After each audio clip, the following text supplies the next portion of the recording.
Hi everyone, welcome back to another video, and guess what time it is? It's book haul time. Yes, I did it again. I did some more damage. We're gonna leave it there. So I have 11 books here to show you currently. This video is going to probably go by from a couple of days because I still have many books to arrive and I may be going book shopping. I don't know how this video is going to happen, but I'm just going to show you the 11 books I have for now, and we'll see how this video goes because I just don't have a plan for it, if I'm being completely honest. So let's just get into the 11 books I currently have right now. So first off, we have Painted Edition of Little Women. This is just absolutely stunning. Look at this. Are you kidding me? Like, wow. Like, I'm so happy to have this. Like, this is just stunning, and I can't wait to have this on my bookshelf. And I'm hoping to redo my bookshelves soon at some point, and I can't wait to display it so nicely. I mean, I could steal, but no, I'll find somewhere for now. But it's just so pretty. That's all I'm gonna say. And then we also have like the gold edging. It's just so beautiful, and I just absolutely love it. Okay, then we have The Paris Connection. Now, I've never actually heard of this book before, but it does sound really interesting. What I mean by that is, like, I haven't seen it talked about anywhere, but it looked really interesting, and I read the back and it sounded really interesting as well. So it says Hannah and Sai, I think that's how you say it, are in love and on the same track, that is, until their train divides on the way to a wedding. The next morning, Hannah wakes up in Paris and realizes that her boyfriend and her ticket are 300 miles away in Amsterdam. But then Hannah meets Leo on the station platform, and his everything Sai isn't. Spending the day with him in Paris forces Hannah to question how well she really knows herself, and whether sometimes you need to go in the wrong direction to find everything you've been looking for. Doesn't that sound absolutely amazing? So yeah, I'm so excited to give this a go and read it, because I would like to get into more books that aren't popular. I read a lot of books that are popular, and sometimes it is nice to just have kind of like a palate cleanser and also kind of form your own opinions, because once you read like popular books and you listen to like other people's thoughts and you hear a lot about it, you start to kind of gain other people's thoughts and kind of like question your own thoughts, if that makes sense. So I'm very, very excited to get into this one. And then we have The Love Lessons in Star-Crossed Valley. Kind of the same with this one.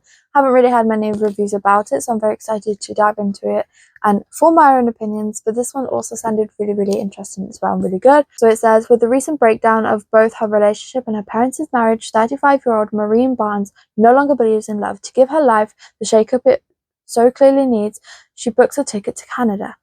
Thousands of miles away from her home and her twin sister, she struggles to have the life-changing experience she meant of, until she meets Nova, a dinosaur-loving space nerd with a penchant for living in the moment. After a wonderful day together in Vancouver, they part ways. Though gutted, Marnie tries to move on with her life. But a few months later, back in England, she bumps into someone achingly familiar.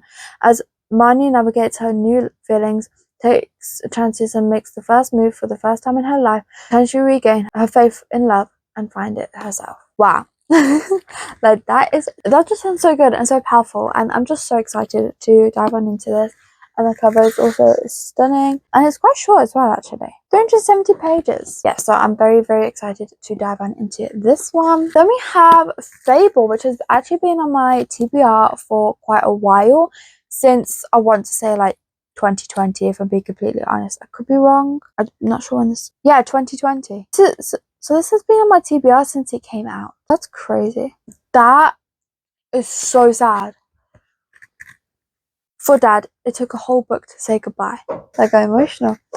Yeah, I'm very excited to read about this. I'm not sure specifically what it's about anymore, but I do remember being really interested in reading it. And because it's YA and fantasy, I feel like it might be a little bit easier, since I do struggle with fantasy. I do like to say I'm new to fantasy, but let's be real, I'm probably not anymore. But yeah, I just feel like because it's YA, it might be a little bit easier. I'm not a YA person. I'm not really like big into YA, but I will read it every now and then. And I'm not sure, when was the last time I read a YA romance? That YA fantasy, I'm not sure. But I am very excited to get into this one. Then we have Only a Monster Can't Kill a Hero. And I am so excited to get into this one as well. The cover is absolutely beautiful. I love it. I do believe this is another fantasy as well. I haven't really heard much, or if any, thoughts about this one. Again, so it'd be nice to form my own opinions about it. Oh, wow, it's really floppy. This also seems like a short book.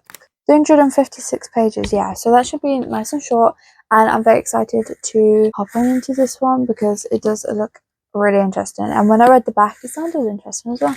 Then we have a book I've already read, but I've been wanting a physical copy of this for a while. So we have Milk and Honey. So this is actually like poetry, and I read it on my Kindle, but you just don't get the same feeling, like feel with that, like reading it on your Kindle, sorry. And I don't know, I just feel like I would like to reread this and actually get like the perspective from like the actual book, because if I'm correct, this is a poetry about love. So yeah, I did really like this when I read it the first time, and so I'm thinking of rereading it. There are some hard topics in this one, so I would like to say, if you do plan on reading this, check the trigger warnings. But yeah, I'm very, very excited to read it. Then we have a Christmas one, and that is A Holly Jolly Ever After. This is actually the second book from, I'm not sure what it's called, but I did read it, and I think I rated that one 2 or 3 stars, but I've heard people say this one's better, but I have also heard people say it's worse, so I'm not sure. But I suppose everyone has a different like preference. But I am very excited to read this one, as I do feel like I may like it a little bit better. I'm not sure. When actress Winnie Baker agrees to star in a steamier than a steaming mug of mulled wine Christmas movie, she has just one concern: how can she be sultry on screen when she's never been sultry in real life? Willem is an ex-boy band member now known exclusively for his reputation in the bedroom thanks to a rogue tape, and he's got just the experience she needs. Winnie and Callum needs to keep this research purely professional. They say opposites attract, and that makes his co-stars with benefits set up extremely dangerous indeed. Wow, that sounds good. Yeah, I do feel like I'm going to enjoy this one a little bit more than I did the first book. I'm very excited. And also I am going to read this one in December. Okay, now we're on to some special editions. So we have the Illumicrate edition of The Principle of Moments. I've never heard of this book before, but look how stunning this is. Are you kidding me? And then we have the inside pages, and then we also have, now the ring light is unfortunately reflecting it. I wonder if I can turn this off. Do you see that? But it's just so stunning, and I love it so much, and I can't wait to have it on my bookshelf with the sprayed edges showing, because that is how I would like it, like this, and it would look so cute. We have another Illumicrate edition. This is also one I've never heard of before, A Study in Drowning, and I absolutely love the sprayed edges on this one. It's just loads of book. I just love it. And then I also love the inside of this. I feel like this is like my favourite special edition I've seen so far. We have the inside pages here, but then we also have the actual book, and I'm quite tempted to have it on my shelf like this. I'm not going to lie.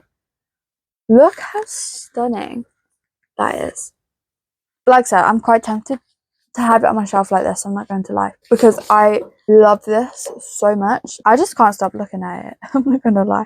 Yeah, I'm very, very excited to dive on into this book. I really want to love this book now, because it'd be sad to have a special edition of a book I don't like, especially because it's my favourite. Then I got Zodiac Academy The Awakening, and this is the first book. I am planning on reading this in May.